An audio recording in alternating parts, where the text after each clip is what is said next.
Ambassador Elena Vasquez straightened her military dress uniform as the transport shuttle descended toward the crystalline spires of Nexus Prime. Around her, 3 other humans sat in contemplative silence. General Marcus Chun, his weathered face bearing scars from the Titan Rebellion. Commander Sarah al-Rashid, the youngest fleet commander in human history. And Dr. James Mitchell, a former combat medic turned military strategist. Remind me why we're doing this again? Chun muttered, watching alien vessels of impossible geometries dock at the orbital platform above them. Because, Elena replied, checking her datapad, the Galactic Confederation's Emergency Peace Summit requires all member species to send their most qualified representatives. And apparently, we're it. Through the viewport, Nexus Prime stretched below them like a living jewel. The planet served as neutral ground for the Confederation's most critical negotiations, its surface dotted with embassy complexes that resembled earthly metropolitan areas more than alien structures. Towering glass buildings reflected the light of twin suns, while maglev transportation networks wove between districts like silver threads. The shuttle touched down at Landing Bay 7, nestled between what looked like Central Park and the financial district of Manhattan, if Manhattan had been designed by beings who understood both beauty and function. The platform bustled with activity as delegates from across the galaxy disembarked from their vessels. Elena observed the other arrivals with professional interest. The Zephyrian delegation emerged from a ship that resembled flowing water frozen. In time, their translucent forms shimmering as they moved with liquid grace. Their ambassadors wore robes of pure energy, and their entourage consisted entirely of philosophers, economists, and artists, from a vessel that looked like crystallized music. The Harmonians descended in perfect synchronization. Their silicon-based forms chimed softly with each step, and their delegation included master composers, mathematical theorists, and peaceweaver specialists who could allegedly resolve conflicts through pure resonance. The Vorthan delegation approached from a ship designed like a massive flower in eternal bloom. Their plant-based civilization sent root speakers, growth coordinators, and symbiosis specialists, beings who had achieved perfect unity with their ecosystem and sought to extend that harmony across the galaxy. Elena noticed the stares, whispered. Conversations in dozens of languages created a susurrus of disapproval that followed the human delegation as they made their way toward the terminal. Other species representatives moved away, creating a bubble of empty space around the 4 humans. They're not exactly rolling out the welcome mat, Sarah observed, her hand instinctively resting near where her sidearm would normally hang. Can you blame them? Dr. Mitchell asked quietly. Look at us through their eyes. Every other species sends healers, artists, and philosophers.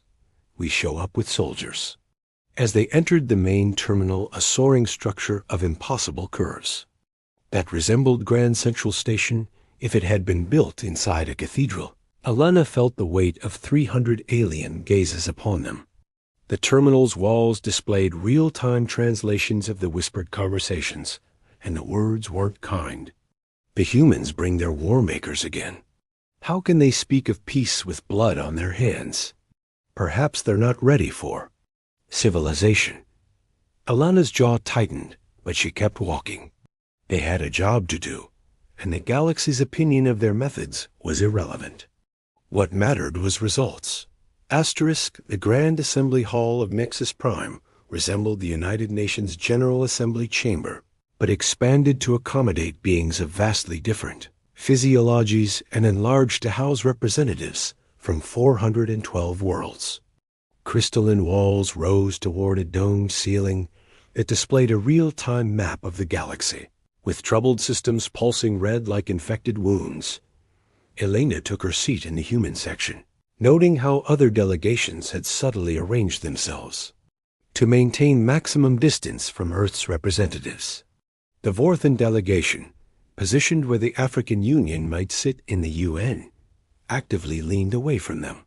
The ethereal Zephyrians, occupying a space analogous to Scandinavia's position, seemed to shimmer with distaste. Chancellor Mordun of the Ketheri Collective called the assembly to order. His species resembled bipedal elephants with skin like polished stone, and their civilization had mastered conflict resolution through what they termed the gentle weight of wisdom. He stood at a podium that would have been at home in the European Parliament if the European Parliament had been designed for beings 3 meters tall. Esteemed delegates, Mordun began, his voice carrying the resonance of granite mountains. We gather in these dark times to address the Devak incursion. For 3 months, this unknown force has systematically destroyed 17 frontier colonies across 4 sectors. The holographic display above them zoomed in on the affected regions, showing the aftermath of devastating attacks. Entire worlds had been stripped of life, their surfaces scarred by weapons that left no radiation, no chemical residue, just death. The pattern suggests these attackers study our responses, continued the Chancellor. Each assault has been more precise, more devastating. They learn from our defenses and adapt accordingly. Ambassador Veltara of the Zephyrians rose, her form shifting like aurora in a gentle breeze. Honored Chancellor, the path forward requires understanding, not confrontation. We must seek dialogue with these beings, discover their needs, their fears. All consciousness seeks harmony. We need only find the proper frequency. Murmurs of agreement rippled through the assembly like wind through wheat. The Harmonian delegation chimed their approval, their crystalline forms resonating with notes that translated as profound agreement. Root speaker, Time Bara of the Vorthans, extended tendrils. OF thought toward the center of the chamber. The Zephyrians speak wisdom. Conflict arises from disconnection. We must establish symbiosis with these Devak, understand their role in the greater ecosystem of existence. Elena felt Chun's hand clench beside her. She could read his thoughts, as clearly as if he'd spoken them aloud. Here they were, discussing spiritual connection with an enemy that had just erased 17 worlds from existence. Representative Kilanara of the Mathematical Confederation projected complex equations into the air above her seat. Her species, resembling geometric patterns given sentient form, had evolved beyond physical conflict through pure logic. The statistical models are clear, she announced. Aggressive responses correlate with increased Devak activity. Peaceful overtures show promise for de-escalation. More agreement, more musical notes of approval. Elena glanced at the gallery section, designed like stadium seating in a modern arena, where journalists and observers from across the galaxy watched. She could see them taking notes, probably preparing articles about how the violent humans would inevitably suggest something barbaric. Chancellor Mordun's gaze settled on the human delegation. Ambassador Vasquez, we have yet to hear Earth's perspective. Given your species' particular experience with conflict resolution, perhaps you would share your government's position? The way he said conflict resolution made it sound like a disease. Elena stood, feeling the weight of 412 worlds' disapproval settling on her shoulders like lead. Chancellor, esteemed delegates, she began, Earth appreciates the wisdom shared today. However, before we discuss response strategies, we believe it's crucial to understand what we're actually facing. She activated her datapad, and the holographic display shifted to show detailed analysis of the Devak attack patterns. These aren't random raids. The target selection, timing, and methodology suggest a sophisticated military intelligence gathering operation. Uncomfortable silence filled the chamber like smoke. Asterisk, the attacks follow classic reconnaissance in force patterns. Elena continued, her voice carrying across the silent assembly hall. Strike isolated targets, probe defensive responses, withdraw before significant resistance can be organized. It's textbook military doctrine for preparing a major offensive. General Chun stood, his dress uniform bearing ribbons that told the story of humanity's bloodiest conflicts. In this chamber that resembled a grand courthouse merged with a cathedral, his presence felt like a discordant note in a peaceful symphony. "We've seen this before," Chun said, his voice carrying the weight of experience. "The enemy isn't testing our compassion or seeking understanding. They're mapping our capabilities, identifying weaknesses, calculating response times. Every peaceful overture we make gives them more intelligence about our defensive posture."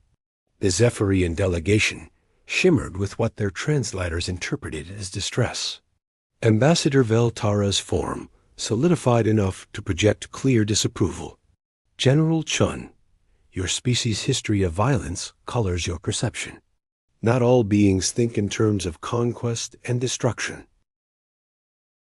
"With respect, Ambassador," Commander Al-Rashid interjected, rising to stand beside Chun, "our violent history is exactly why we recognize the patterns.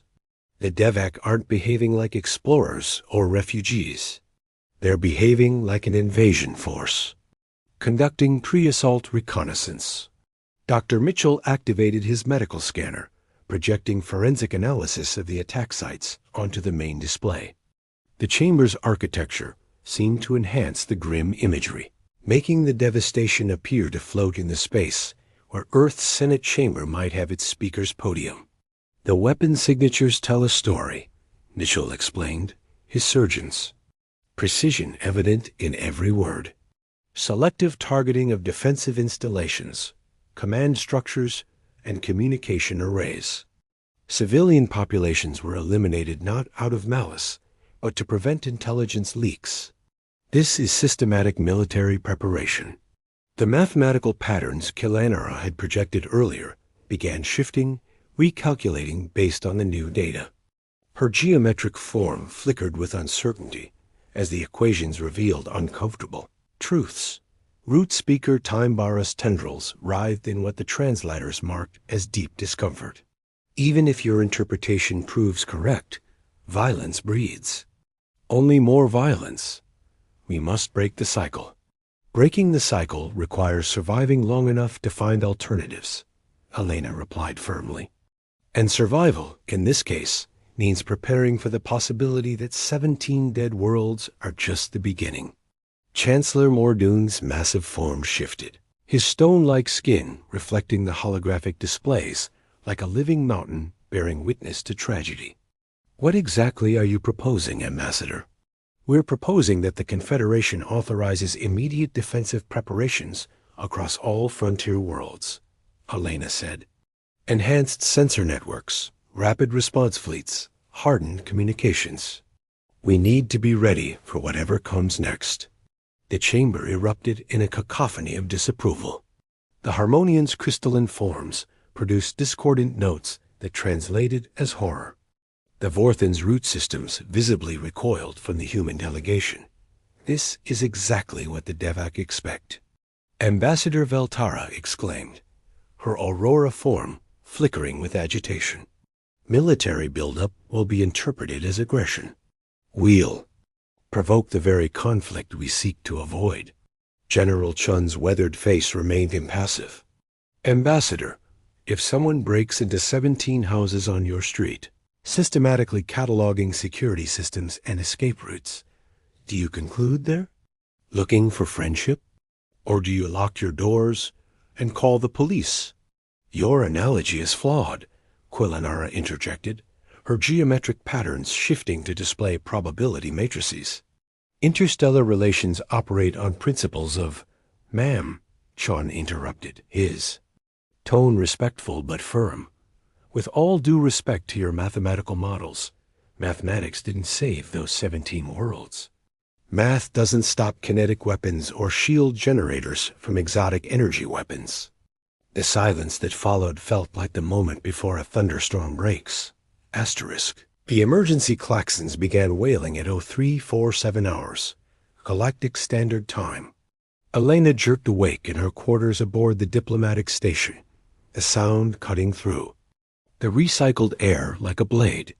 Her room, designed to resemble a comfortable hotel suite from downtown Geneva, suddenly felt like a cage as red warning lights bathed everything in bloody illumination. Her communicator crackled to life. All delegations to emergency assembly. Chancellor Morden's voice carried new undertones, fear, barely controlled. Priority Alpha. This is not a drill. Elena pulled on her uniform and ran through corridors that now resembled emergency evacuation. Routes in any major city during a crisis. Alien delegates stumbled from their quarters in various states of dress and distress, their usual dignity replaced by the universal look of beings awakened by disaster. The assembly hall buzzed with panicked energy when she arrived. The holographic display showed a real-time tactical situation that made her blood run cold. 12 systems along the outer rim were under simultaneous attack. And this time, the DVAC weren't conducting reconnaissance. They were engaged in full-scale invasion. General Chun and Commander Al-Rashid were already at their stations, studying the tactical data with the focused intensity of career military officers. Dr. Mitchell stood beside them, his medical training allowing him to interpret the casualty reports streaming in from the affected worlds. Fleet strength estimates? Elena asked quietly. Conservative estimate, 1,500 capital ships, Al-Rashid replied, her voice tight. They're hitting 12 systems simultaneously with coordinated strikes. This isn't raiding, this is conquest.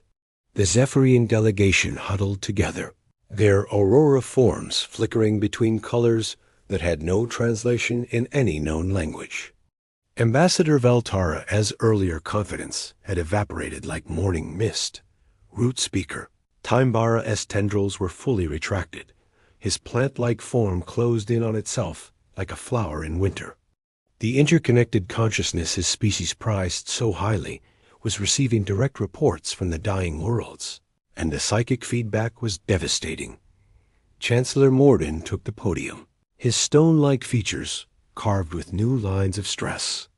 Esteemed delegates, we face a crisis that demands immediate action. The DEVAC forces have launched simultaneous attacks across the outer rim. Early reports indicate complete orbital supremacy and systematic elimination of ground defenses. The mathematical displays showed probability curves that all pointed toward the same inevitable conclusion. Total system collapse within 72 hours. Our peaceful overtures have been ignored, the Chancellor continued, his voice heavy with the weight of failed ideals. Attempts at communication have been met with jamming signals. The DEVAC are not interested in dialogue. Elena stood slowly. Around her, the chamber fell silent, except for the soft chiming of the Harmonian delegation, a sound that now resembled funeral bells rather than peaceful music.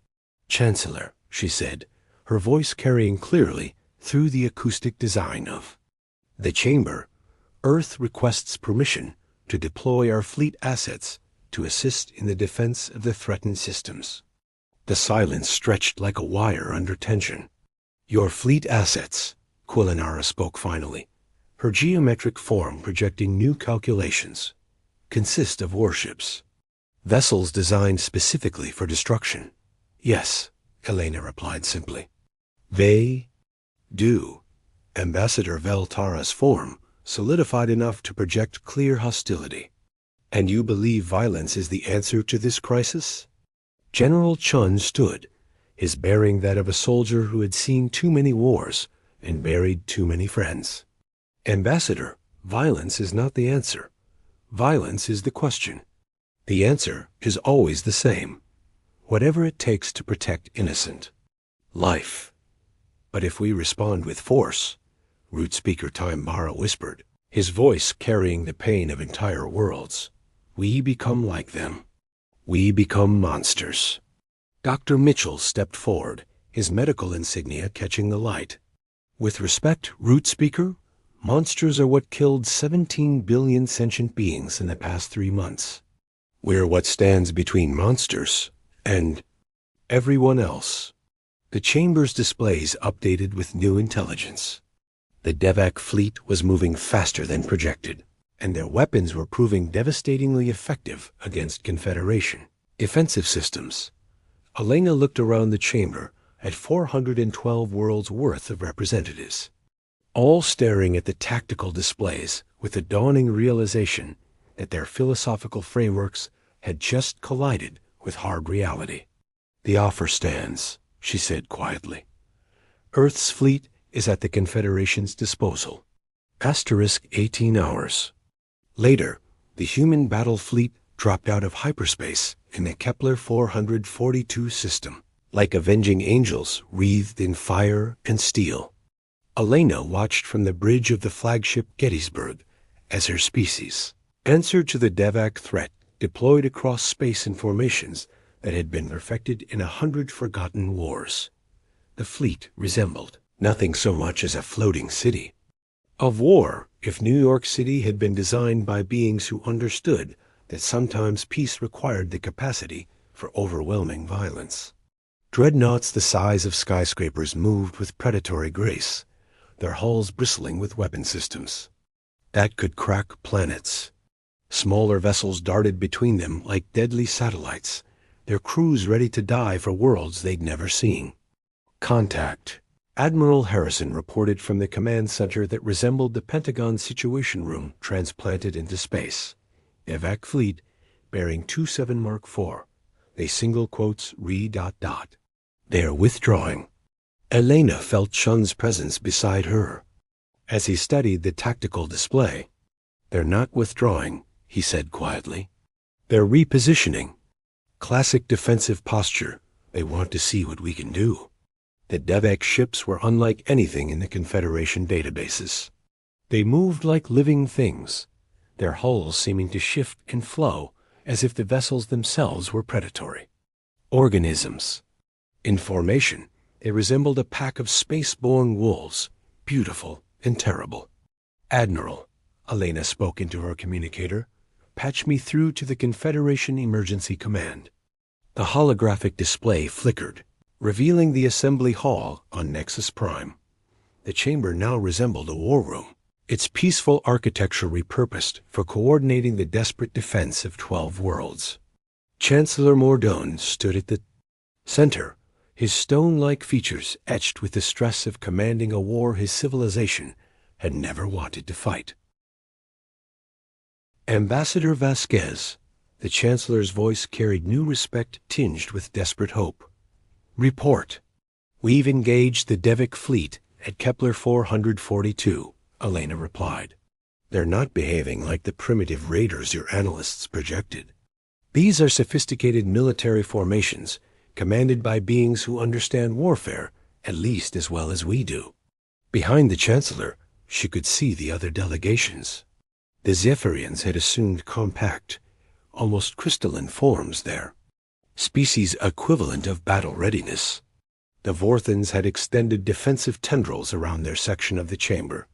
Even the peaceful Harmonians had shifted their resonance to frequencies that registered as alert concern. "Can you stop them?" Ambassador Veltara asked, her Aurora form now displaying patterns Elena's cultural database identified as desperate hope. Elena looked at General Chun, saw the weight of command in his eyes, the knowledge that came from leading beings into battle, knowing some would never return home. "We can try," Elena replied. "But you need to understand something. This isn't a police action or a rescue mission. This is war, and war has its own logic, its own momentum. Once we engage, there's no guarantee we can control what happens next. The alternative is extinction," Root Speaker Time Barra said quietly, his voice carrying the psychic echoes of dying worlds. Elena nodded. "Admiral Harrison, you are authorized to engage at your discretion." The Gettysburg's main guns swiveled toward the Devak formation, weapons that could glass continents focusing on targets that threatened the very existence of galactic civilization. Around them, the human fleet moved into attack formation, each ship a testament to humanity's hard-learned understanding that sometimes the only way to preserve peace was to be very, very good at war. All ships, Admiral Harrison's voice carried across the fleet channels. Weapons free. Let's show them why Earth doesn't send diplomats to peace summits. The first salvo lit up space like a newborn star, and in that moment, the galaxy learned why humans brought soldiers to talk about peace. Because sometimes, the most peaceful thing you can do is ensure that those who would destroy peace understand the cost of their choice. As the battle raged across the Kepler 442 system, Elena thought about the assembly hall on Nexus Prime, where 412 worlds worth of representatives watched human warships fight for the right of their civilizations to exist. They had questioned Earth's methods, criticized humanity's approach to diplomacy. Now they understood. Peace wasn't the absence of violence, it was the presence of beings willing to stand between civilization and those who would destroy it. The hidden truth was finally revealed. Earth brought military officers to peace summits, not as a threat, but as a promise. A promise that when words failed and evil arose, there would be those ready to pay the price for others' safety. 3.